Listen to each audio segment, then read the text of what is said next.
Lakan Paul, who is a search product lead at Google. She spent a decade selling ads, inclusive teams, and writing dad jokes. And having managed global teams across Europe, Asia, and America, she's on a mission to make teams bias free with training and group exercises that can inspire teams of all sizes to feel included and achieve their potential. So, welcome, Ashima. Thank you so much.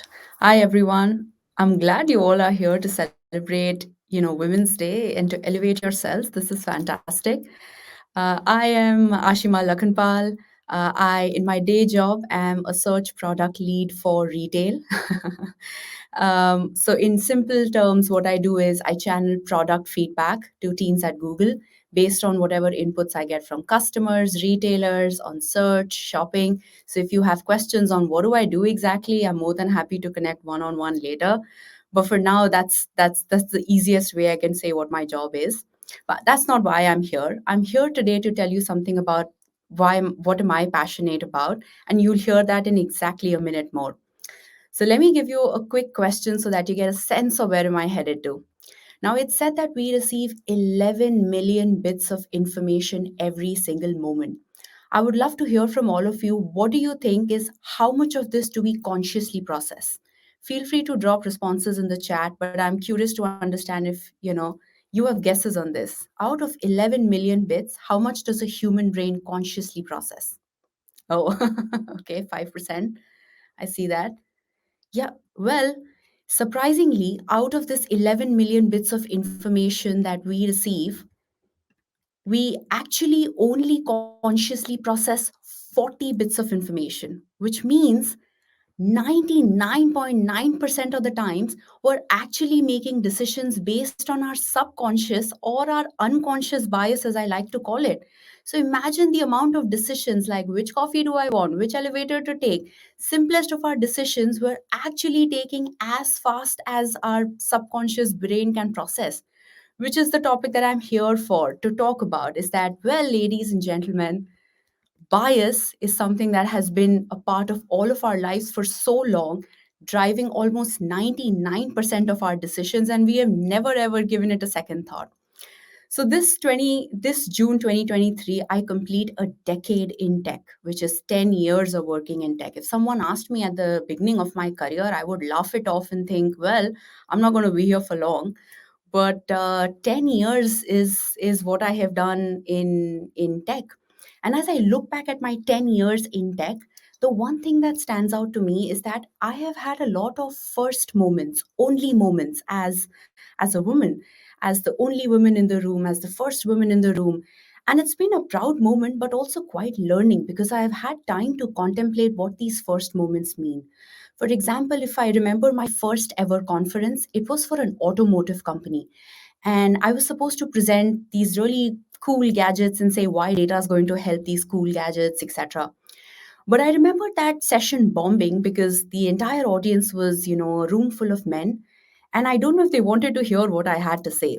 So that was my very early entry into understanding a room full of men and feeling like, oh, is this something I'm going to experience every time I enter a workplace, a room full of bias? Cut to a few years later, I received my first international job opportunity. And I remember thinking, well, this is great. I'm going to be abroad. I'm going to relocate. But I was also double questioning myself. This means I have to relocate my entire family. Am I doing the right thing? Is this the right thing? I should be focused on building a family. I don't know if I'm doing the correct thing, which is when I also realized, in addition to being at the receiving end of a bias, I am now the person who's also causing bias. That's how human brains are. So, this 10 years has taught me one thing. It's that you are biased, I am biased, we're all biased. This is a byproduct of being a human. Each time we see a decision, we're making a judgment, and that's how our biases erupt. So, well, if you ask me, is this a good thing? Is it a bad thing? Well, it's a thing. We're living with it. We're taking decisions based off of it. So, good or bad, the first step to understanding these biases is acknowledging that they matter. It's important that each time you enter a room, know that every person there has some sort of biases, including yourself. And if you can acknowledge that, that's step one taken. So let's figure out what does this mean for all of us, right? We're all working in this tech space where we're constantly working with teams, we're working with people in remote setups, we're working with people in global teams, we're working with people in diverse multicultural teams. And all of this makes it even more complicated, because imagine if our personal lives have so much of bias being trickled down into our decisions. Now think about how much biases enter into our decisions at our workspace. Think of simpler decisions like hiring a new person for the team or who gets this project. Imagine all of those decisions being taken, and now the amount of biases that help those decisions. So, as I went through COVID in 2020 and I kind of worked remotely, a lot of these questions always bothered me. Is that, well, Ashima, I know what biases I have. I'm learning as I grow. I'm learning what means, what kind of biases have I seen as an Asian person, as a woman. I mean, I'm not, ignorant of the fact that as I entered this workforce, I was really docile. I would hate questioning someone. My biggest bias was that I couldn't talk to a senior person in the room because I felt it was rude to question them. So now, cut to so many years later, my first thought in this process is that, well, now that we're all working remote, this is only going to get worse from here. How else do I talk to a room full of people who probably have similar passionate interests but are so diverse in how they operate? How do I take benefit of the fact that we are all biased? What can we do from here? So, here is what I decided to do. I kind of made a framework for myself, and I urge all of you to think about your own frameworks as you start to work with different teams, global teams, different people coming from different motivations. I kind of put a framework for myself to say each time I work in a new project or in a new space, I would love to understand where this person comes from. And the easiest way to do that, you don't need too much of research into this. And I'm very conscious that this is also a biased process. But the idea here is to say, look, each time I'm in a new space, I'm going to try asking someone what is their main motivation or what drives them to work better.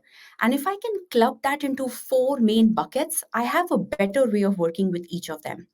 Now, I will come to the end and promise I will make this worth your time to say, well, what do you do with this four style model and what's going to benefit us in the long term? But I will come to that.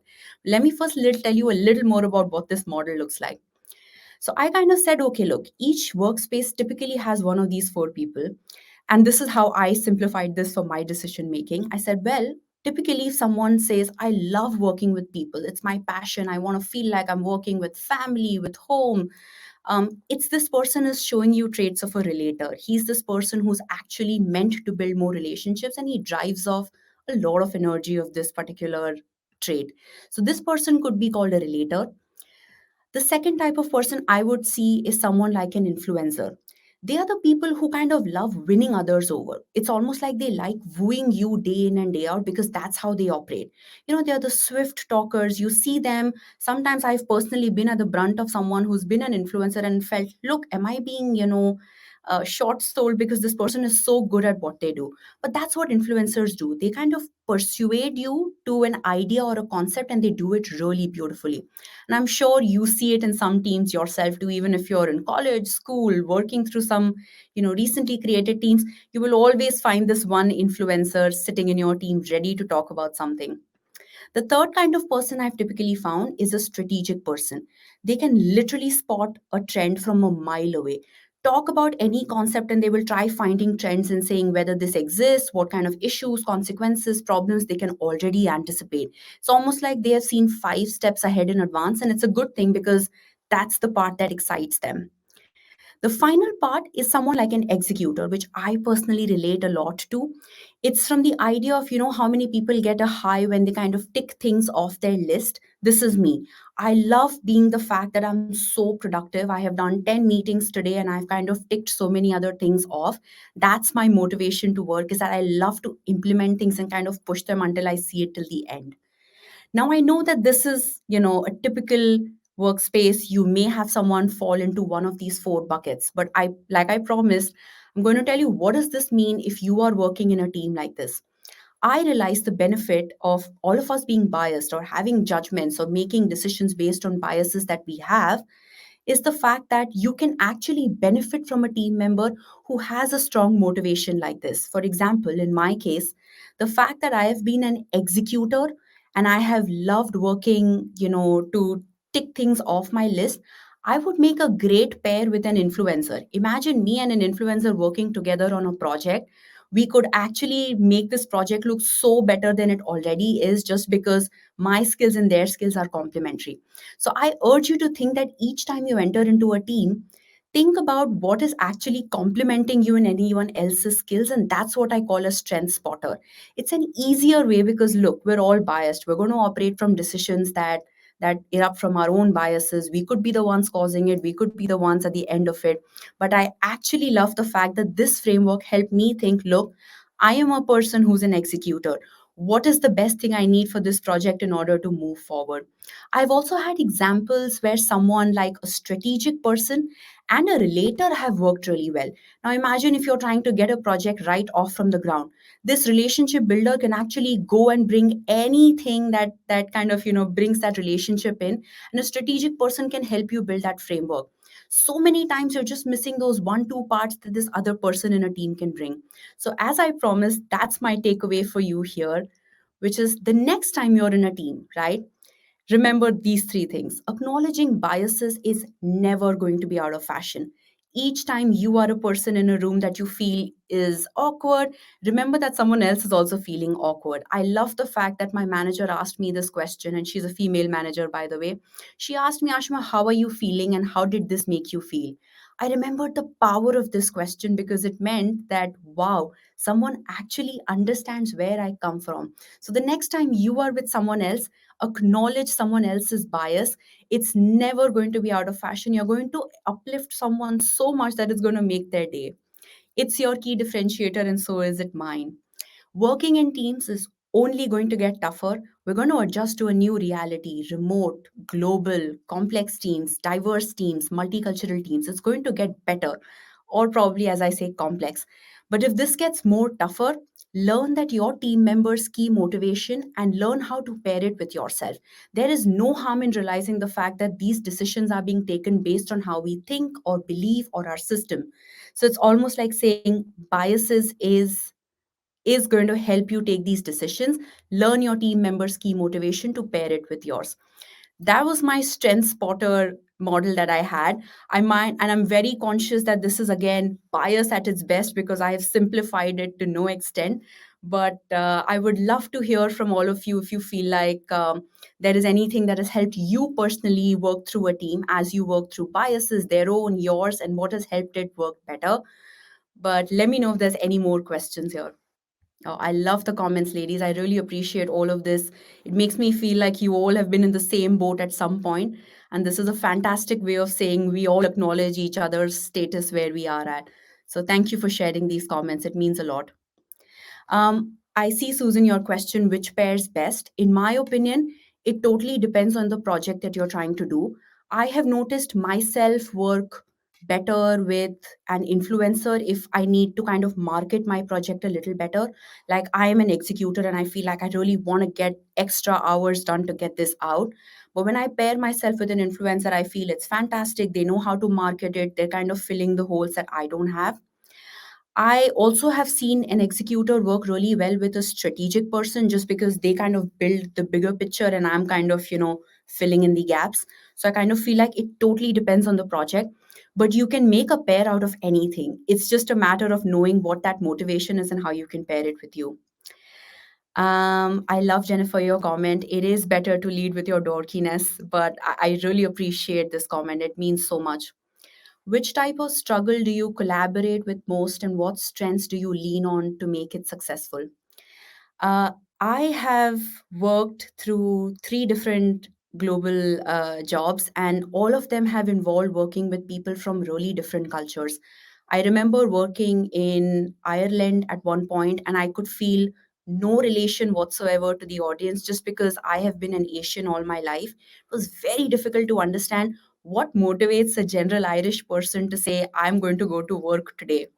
And that was my struggle, is because I couldn't understand where someone comes from. Marketing was in general an issue. I couldn't understand what meant work was, what kind of work could I get for myself. So just kind of setting that example or an idea of where does someone come from. You're not going to live their life. It's going to be tough to walk in their shoes, but even if you can get an inkling or a fraction of an idea of where someone comes from, it makes it so much more easier to take that journey together. And I think that's where my struggle has mostly been, is just understanding that now I'm in a new setup, it's an entirely new vulnerable environment. How do I understand where this other person is from? Sarah, love that. Lead with dorkiness. That's absolutely happening. Um, Thank you, Susan. I know an executor because I feel like I always put in the hard hours, and yet at the end of it, when someone says, "Well, you didn't challenge us enough," it almost feels, that I'm breaking my heart because, it's just a bias that I'm learning to live with and working around. But yes, I appreciate the perspective too.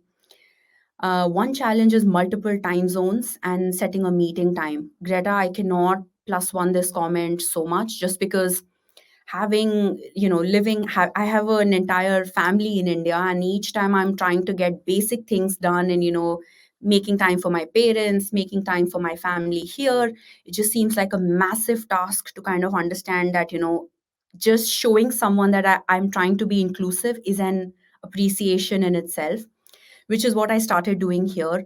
Each time I had a festival back home, or each time I had something that was important to me, I made sure that my team members were aware of it too.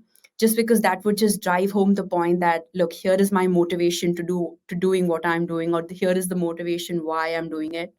I think people are in general nicer because they want to pick up on, things that you're learning, doing, etc. But I generally love the fact that, we have so much more to learn from each other as teams, that it kind of makes me excited that, I, I love the fact that people here are accommodating, and I say, look, I'm trying to adjust this time to make it work for you. Just acknowledging that is enough for me, and I think that's done wonders for my wider team too. um, Shannon, I love the fact, if you feel like, your main trait is a relator, you would absolutely pair well with someone who's a strategic person, especially because you're the person who's going and building out that relationships and driving off people's energy. A lot of people I know, especially in the tech space, sometimes kind of feel like this, it does the opposite for them when they're trying to build this relationship trait. It's an effort, it's wearing them out.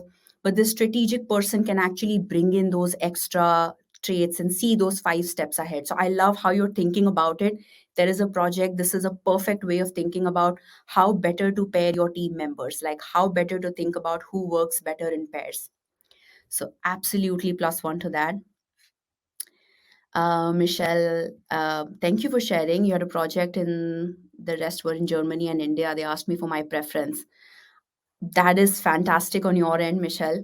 I think these are smaller things, and you do not even, I can't even begin to place how much it means for people who are in different time zones to know that someone else has appreciated their calendar. I really think that's a plus one to saying, well, I acknowledge where this is coming from. So, yes, absolutely plus one to that. Melissa, as someone who's worked with a team mostly in India and East Africa, it's tough. I agree. It is absolutely tough, and it's a nightmare at some points. But I keep saying, acknowledging step one. Step two, I think, is, your action always kicks in. So you're always doing the right things by saying, look, I'm trying to adjust the calendars to the best way I can. I wonder how these categories pair with Myers Briggs. Jennifer, you bring a fantastic point, and I think this is a good insight into this. Is that MBTI has evolved over a point. It feels like, what we used to ask before in terms of, where do you fall and what kind of personality trait are you. That has become better with time. We also have more modified versions. Anisha, you're pointing out to Strengths Finder. That's another fantastic way. And I urge all of you to take a look at these tools. Sometimes they're a fantastic way of throwing an insight into, are you this person or not? They are more detailed, they're more technologically advanced in terms of how they're asking you the right set of questions. In fact, Strengths Finder gives you all of your 35 plus strengths listed out for you. And that's a fantastic thing if you're trying to analyze yourself. Like, it helped me understand how much of these traits were needed, which were my dominant traits, which were my lesser dominant traits. Kind of gives you an insight into where can you lean more. But this is fantastic because these are tools that are actually helping you guide to understanding yourself as an individual. I just, like I said, this is bias at its best, giving you a 4 point decision to say, look, here is what you can do for the next time you're trying to work in a team better. Thank you. Thank Thank you so much. This is an excellent talk. I think we have lots of questions. If you would like to hang out, I'm sure people would like to chat with you in the lounge. Thank you again. Absolutely.